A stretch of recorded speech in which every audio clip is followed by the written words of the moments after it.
नमस्कार, कैसे हैं आप सभी। आपका स्वागत करता हूं अलीगढ़ क्लिनिक के इस चैनल पर। देखिए, डायबिटीज़ के क्षेत्र में डेली रिसर्च हो रही है और काफ़ी समय से हो रही है। और जो पहले हमें पढ़ाया जाता था या हमें पेशेंट देखने को मिलते थे, सिर्फ 2 तरह की डायबिटीज़ बताई जाती थी कि या तो टाइप 1 होगी या टाइप 2 होगी। इसमें बीच का कोई पेशेंट नहीं था। लेकिन अब इतनी रिसर्च हो चुकी है, इतना पब्लिकेशंस आ गए हैं और इतना एडवांस हो चुका है ये फील्ड कि अब बहुत सारी तरह की डायबिटीज़ हमें देखने को मिलती हैं। Type 1, type 2, type 1.5, even atypical, LADA, MODY, monogenic diabetes, बहुत सारी तरह की डायबिटीज़, क्योंकि इतना अब स्टडीज़ होती हैं एक एक पेशेंट्स के ऊपर मिलने लगे हैं। और इन सब पेशेंट्स का पहचान करना बहुत ज़रूरी है, यानी हमें एक कारण जानना बहुत ज़रूरी है कि डायबिटीज़, क्योंकि ट्रीटमेंट एकदम अलग हो जाता है। और क्योंकि ये लाइफ लॉन्ग बीमारी है, जीवन भर चलने वाली क्रोनिक डिजीज़ है, इसलिए शुरुआत से ही अगर पेशेंट को सही ट्रीटमेंट मिल जाएगा तो उसकी लाइफ कहीं हद तक हम बेहतर बना पाएंगे। दोस्तों, इसी तरह के एक पेशेंट की केस स्टडी मैं आज लेके आया हूँ और ये वीडियो डॉक्टर्स के लिए भी है और पेशेंट्स के लिए भी है। ये समझना पड़ेगा हम लोग को कि किस तरह से एक डायग्नोसिस में एक छोटी सी मिस्टेक ही किसी पेशेंट के लिए कितना दिक्कतें पैदा कर सकती है और उसके फ्यूचर कोर्स ऑफ ट्रीटमेंट को कितना बदल सकती है, ये हम देखेंगे अभी। जिस पेशेंट की मैं बात करने वाला हूँ, ये एक 28-29 साल का नौजवान था जिस टाइम इसको डायबिटीज़ डायग्नोस हुई। वो भी उस टाइम जब ये किसी जॉब के लिए प्री एवेल्यूएशन चेकअप के लिए गया और इसका मेडिकल फिटनेस टेस्ट हुआ तो वहाँ पे इसका फास्टिंग ब्लड शुगर करीब 250 से 300 के बीच में आया।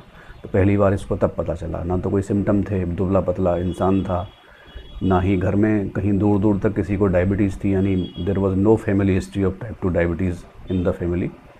और कोई इंसुलिन रेजिस्टेंस का साइन नहीं था, जो जिसके बारे में मैं आगे बताऊंगा। और हेल्दी लाइफस्टाइल जीने वाला एक नॉर्मल इंसान था।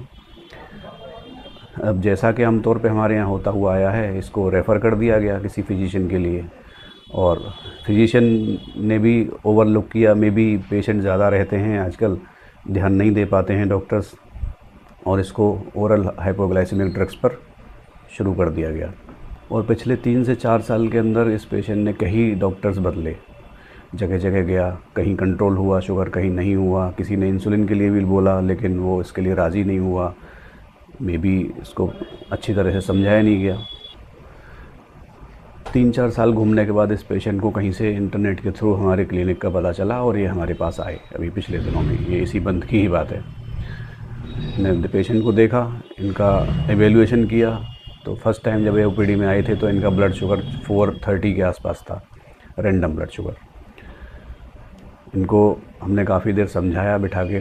देखिए, इस टाइम इनको जो रिक्वायरमेंट थी वो शायद इंसुलिन की थी, क्योंकि इंसुलिन रेजिस्टेंस का कोई साइन, कोई फीचर इनके अंदर नहीं था।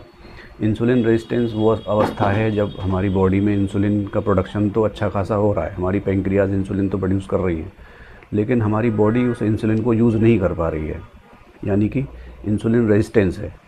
तो ऐसे पेशेंट का हम इंसुलिन लेवल अगर चेक कराएंगे तो वो ज़रूरत से ज़्यादा आएगा, या तो नॉर्मल आएगा या नॉर्मल से ज़्यादा भी आएगा। तो ऐसे पेशेंट को इंसुलिन देने का कोई फ़ायदा नहीं होता। हमें ऐसे पेशेंट को तो सिर्फ इंसुलिन रेजिस्टेंस को कम करने की दवाइयाँ देनी होती हैं और ब्लड शुगर नॉर्मल हो जाती है। लेकिन ये पेशेंट थोड़ा अलग था, दुबला पतला शरीर था, एकेंथोसिस निग्रिकेंस एक इंसुलिन रेजिस्टेंस का साइन होता है, वो भी नहीं था। ओबेज़ भी नहीं था पेशेंट। बीपी नॉर्मल था, लिपिड प्रोफाइल नॉर्मल था, जो कि ये करा के लाया था। और HbA1c अराउंड 13.4 इसका था उस टाइम पर। उन्होंने पेशेंट को काफ़ी देर बैठा के समझाया और इसके सारे ओरल ड्रग्स बंद किए और इसको इंसुलिन पे डाला। पेशेंट को multiple daily injections of insulin दिए गए और विदिन 4 to 5 डेज़ इसका ब्लड शुगर लेवल नॉर्मल आ गया। फिर हमने चौथे 5वें दिन दोबारा पेशेंट को बुलाया, उसका फास्टिंग सी पेप्टाइड हमने कराया।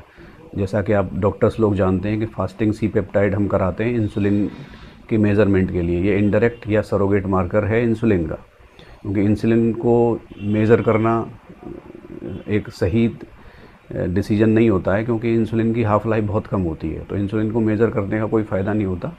उसकी बजाय हम सी पेप्टाइड लेवल को मेज़र करते हैं, क्योंकि इंसुलिन और सी पेप्टाइड साथ ही साथ रिलीज़ होते हैं बॉडी से, पैंक्रियाज से।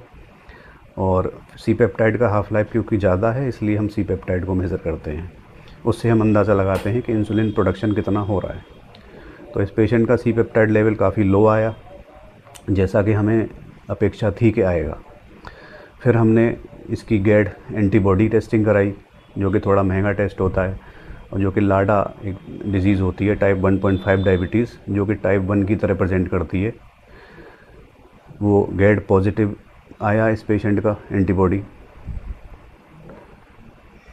वो एंटीबॉडी भी पॉजिटिव आई इस पेशेंट की, गैड 65। तो इस तरह से एक एटियोलॉजिकल डायग्नोसिस पर हम पहुँचे कि ये पेशेंट टाइप 2 का नहीं है, ये या तो एटिपिकल डायबिटीज़ है या टाइप 1 है। इसी तरह की डायबिटीज़ लाडा होती है, ये टाइप 1 होती है, लेकिन थोड़ा लेट प्रेजेंट करती है 20 से 30 साल की उम्र में। और इसमें पेशेंट शुरुआत में ओरल ड्रग्स पर कंट्रोल रहता है, क्योंकि थोड़ा बहुत इंसुलिन प्रोडक्शन पेशेंट का रहता है, लास्ट तक रहता है, लेकिन वो इतना नहीं होता कि बढ़ती डिमांड के अनुसार काम कर पाए। इसलिए बाहर से इंसुलिन देने की ज़रूरत ऐसे पेशेंट को पड़ जाती है विदिन 6 मंथ्स या 1 ईयर के अराउंड डायग्नोस होने के बाद। तो ये पेशेंट उसी तरह का था। तो फ्रेंड्स, इस केस स्टडी से मैं यही बताना चाहता हूँ आप सभी फिजिशियंस को कि कोई भी इस तरह का पेशेंट आपके पास आता है, लीन है, वो एडे फेलियर में है, यानी कि आप मल्टीपल ड्रग्स दे रहे हैं, आप ग्लिम्पराइड पंप करते जा रहे हैं और भी सीटाग्लिप्टिन, विल्डाग्लिप्टिन, तमाम तरह की दवाइयाँ आप दे रहे हैं, पेशेंट की शुगर 200, 300, 250, 400 तक चल रही है, तो ऐसे पेशेंट को और ज़्यादा दवाइयाँ देने का कोई मतलब नहीं बनता है। ऐसे पेशेंट्स को आप इन्वेस्टिगेट कराइए सबसे पहले तो। उससे पहले आप देखिए कि पेशेंट इंसुलिन रेजिस्टेंस है या इंसुलिन डेफिशिएंसी है, आप ये डिफरेंशिएट करिए। मान लीजिए इंसुलिन रेजिस्टेंस है तो आपको साफ साफ दिखेगा, रेजिस्टेंस के फीचर्स दिखेंगे, बीपी होगा, लिपिड प्रोफाइल गड़बड़ होगा, ओबेसिटी होगी, अकेंथोसिस निग्रिकेंस, इस तरह के बहुत सारे। और फैमिली हिस्ट्री सबसे ज़रूरी है, फैमिली हिस्ट्री। अगर फैमिली में दूर दूर तक हिस्ट्री है डायबिटीज़ की, तो बहुत 90% उम्मीद है कि वो टाइप 2 ही है। लेकिन टाइप 1 में हिस्ट्री मिलना बड़ा मुश्किल होता है, हिस्ट्री नहीं होती है फैमिली। सबसे पहले तो ये डिसाइड करिए कि इंसुलिन रेजिस्टेंस है या नहीं। इंसुलिन रेजिस्टेंस है, उसकी तरह से ट्रीट करिए। इंसुलिन डेफिशिएंसी है, फास्टिंग सी पेप्टाइड कराइए। सी पेप्टाइड तब कराना है जब फास्टिंग ब्लड शुगर आप कंट्रोल कर लें। अगर फास्टिंग शुगर आपका नॉर्मल से ज़्यादा चल रहा है, ऐसे टाइम पे सी पेप्टाइड कराने का कोई फ़ायदा नहीं है, वो नॉर्मल से ज़्यादा ही आएगा, एबनॉर्मल रीडिंग ही आएगी।